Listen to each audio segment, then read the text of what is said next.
First thing I would say is that I know you're not supposed to judge a book by its cover, but I absolutely love this cover. I got paired with the most amazing cover artist. But beyond the cover, what I would describe this as is an introduction to classroom teachers, to what education looks like outside of the classroom or the formal education environment. For most of my career as a public school teacher, I had always assumed that education meant in classrooms, in universities, in brick and mortar spaces. And I wish that I had had a much wider definition of what it means to be an educator or to educate people. Because one thing that this book shows is that there's this entire other side to education.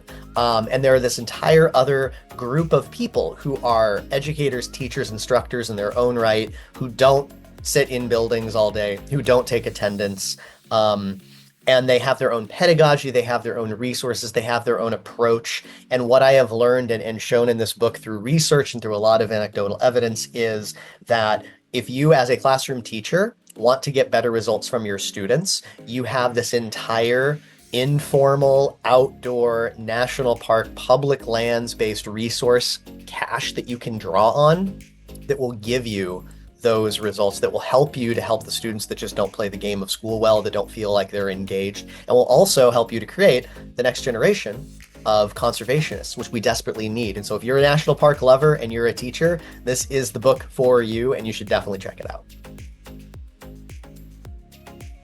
Actually, the entire reason that I wrote the book is that when I was in the classroom, and now that I am seeing classrooms all over the country and supporting teachers, the things that I see teachers struggling with, and that I hear teachers say are kind of sucking the joy out of their job and really making it feel like more of a chore and less of a passion, those are the things that I think the tools, the resources, the approaches in this book really help to address. Things like student engagement, things like trying to make sure that all students, regardless of who they are and their lived experience, feel seen and valued in a classroom.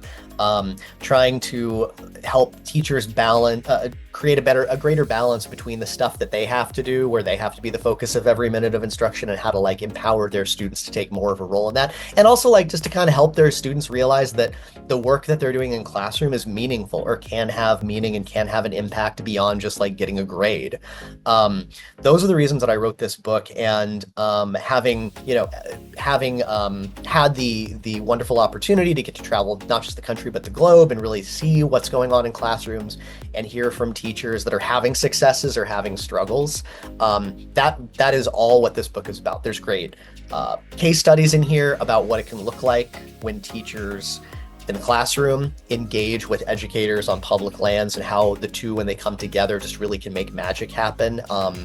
And so yeah, I think that if you are somebody that feels as though you're kind of still trying to figure out what happened, what's things feel different now and I don't understand why, or like, are we ever going to get back to normal? And you're looking for that kind of footing, I think this could really help, because now that education has made this big shift, I think we need to think more broadly and more creatively about solutions. And I think that means drawing on areas that maybe previously we wouldn't have considered to be helpful or solution, or things that could offer solutions. And I think our public lands are really going to be the answer to a lot of that for a lot of people.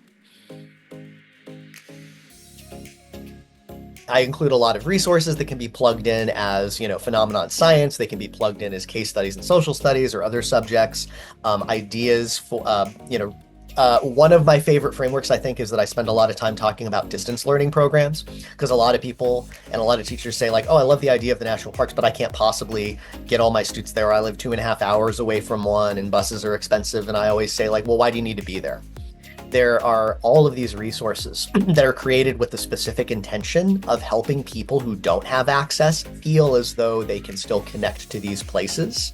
And who knows, one day they might even inspire a student to get on that bus themselves or get in a rental car and go with a bunch of friends, which would really be awesome. But there's a whole virtual learning framework that talks about the best way to make use of these amazing multimedia video resources that the Park Service has created. And you can do those things next day. They can be standalone lessons. They can be the entry event or the kickoff to an amazing PBL project, the beginning of a unit. They're all there and they're all ready to go. And if if nothing else, if you just need an idea to get you started, the book also contains a link to 63 what I call sparks, like little s, big P, like S parks. So sparks that are just ideas to get you started, like high level overviews of potential projects that come with the additional resources you need and integrate the model that the book talks about. So you get 63 of those, one for each of our national park to start you off, along with a lot of other resources as well.